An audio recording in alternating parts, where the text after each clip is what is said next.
Quick crypto, bringing you quick Kaspa news. The longer the base, the bigger the breakout. These are words to live by, as notorious investor and CEO of ARK Invest Cathie Wood stated as much in this very big interview on CNBC. Huge news. Take a very close listen.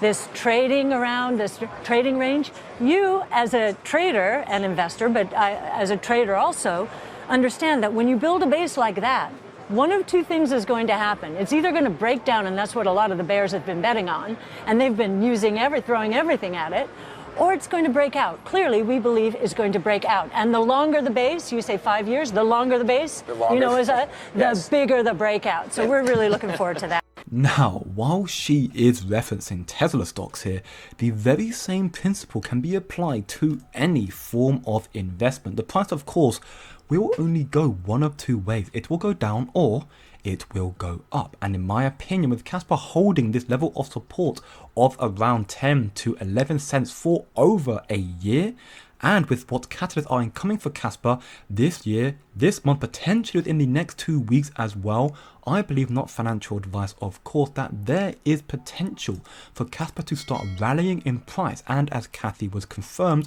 once it does surpass the level of resistance up here after such a long period of consolidation, it will be a very big breakout. This month, in my belief, is just a taster of everything coming to Kaspa throughout 2025 this year. And this month, we have so much potential catalysts, from regulations to Binance listings to Grayscale ETFs for Kaspa, not to mention the continuous updates and developments we'll get from Kaspa and 10 BPS and smart contracts, of course, and then the KRC20 community with memes, but arguably more importantly, the introduction of stablecoins on Kaspa as well. I truly believe that this year, we will see a godly breakout for Kaspa. Now, the first major catalyst is seemingly only 3 days away, January 15th, as on this day we will see the release of inflation data, something that is sure to have a significant effect on the financial markets. But in regard to crypto and specifically Kaspa, Grayscale will be releasing their quarterly report. A few days ago, Grayscale released this post about their assets under consideration and current products, which we'll check out on the actual website in just a moment. But the quick fact I wanted to highlight is that out of this whole list of assets under consideration here, Kaspa is the first one, number one. But more importantly, in the comments section, it is overwhelming dominated support for Kaspa by Kaspa accounts. An institution is liable to take this sort of overwhelming support into account when deciding what asset they want to add to their product suite this year, potentially this quarter. Kaspa also has the advantage as well of Wall Street attention and potentially adoption as well through Marathon Digital Holdings, mining Kaspa for over a year. And Marathon's largest shareholders, the people they have to appease and make money for and run every decision by, is the likes of BlackRock, Vanguard, and many more massive institutions. This is why I remain extremely bullish on Kaspa and crypto as a whole, where it's going to go very soon.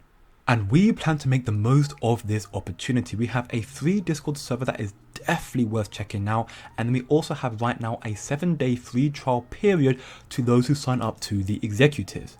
They are even more locked in, maximizing the benefits from crypto. This community has learned a lot through alpha information. Also, we have seen multiple huge wins already, some as big as 2,400% gains, and we are just getting started. Links are down below.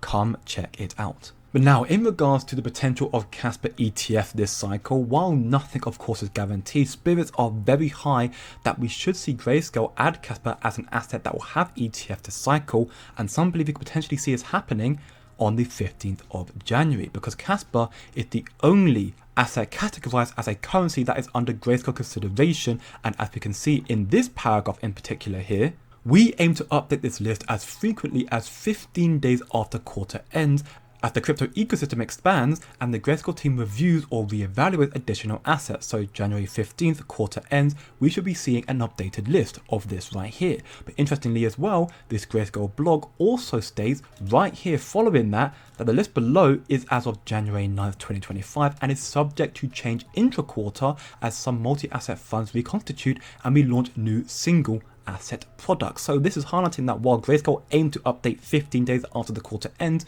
we may see more frequent updates, basically because Trump will likely accelerate crypto adoption in America and therefore get more ETFs when he's inaugurated in just 1 week's time. Which brings me on to my next huge point, regulations. Listen closely to this Fox News interview with the new Speaker of the House of Financial Services, Mike Johnson. How do you plan to execute President Trump's agenda? Beginning immediately. We, as you said, indicated there, we gathered all the House Republicans together yesterday and had a full day of work. We went to Fort McNair, which is a short drive in Maryland, and everyone was enclosed together for 8 or 9 hours straight talking about our reconciliation agenda and the America First agenda.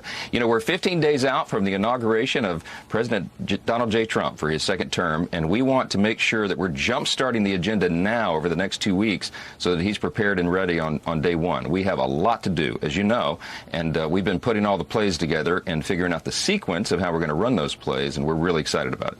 So as you heard, the new House Speaker confirms that they are working behind the scenes right now to get Trump's agendas, his pro-crypto policies therefore, implemented immediately as soon as he's in office, which starts 20th of January, which starts next week. This is a big deal and potentially a major catalyst that could significantly impact and send waves through the crypto market.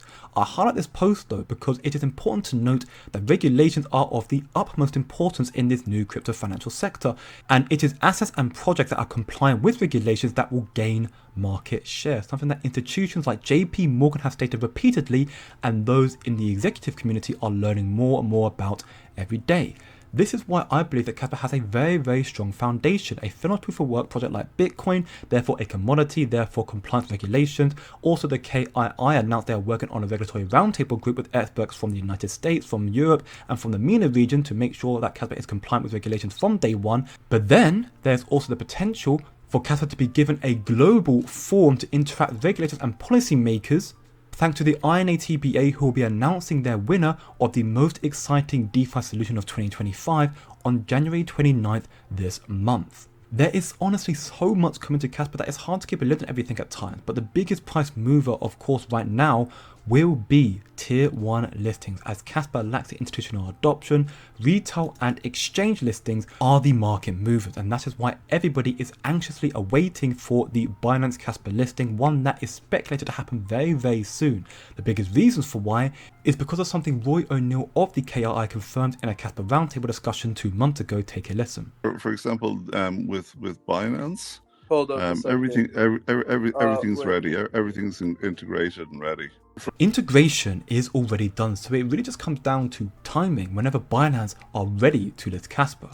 Soon after Roy O'Neill made that announcement, CoinMarketCap added 2 new wallets to Kaspa's page, the Binance Web3 wallet right here, and also a Trust wallet, which is also Binance's wallet. And to add for the conviction of the development, CoinMarketCap is owned and run by Binance himself. So this supports Roy's claim that Binance has already integrated Kaspa for a spot listing. So what are they waiting for? Nobody can confirm for sure, but the current theory is they are waiting for the mining pool incentive to come to an end. Those who mine Kaspa and Bitcoin have the chance to be rewarded in Kaspa, with the Kaspa dedicated miners to receive a larger share than the Bitcoin miners. But basically this incentive, this event ends and finishes on the 27th of January, 2 weeks away from now, and after that, Binance have 14 days for another 2 weeks to distribute the winnings to the users to the funding wallets. And the term funding wallet also supports Roy O'Neill's claim that the Binance Kaspa Spot integration is done, and that is why so many believe we could see a Binance Kaspa Spot listing before the promotion ends on the 10th of January. Now, how far Kaspa's price rises in the immediate short term and even in the cycle is anybody's guess, but again, Cathie Woods, who is an institutional investor and institutionally important person, did publicly state the longer the base, the bigger the breakout. Maybe we could expect a huge breakout for Kaspa. I mean, XRP did something very similar after 4 years of price suppression from their lawsuit after all. Time will tell. Do your own research, let me know what you think, come learn so much more on the Discord server right here, and remember, don't be emotional, be logical, and I'll see you in the next one.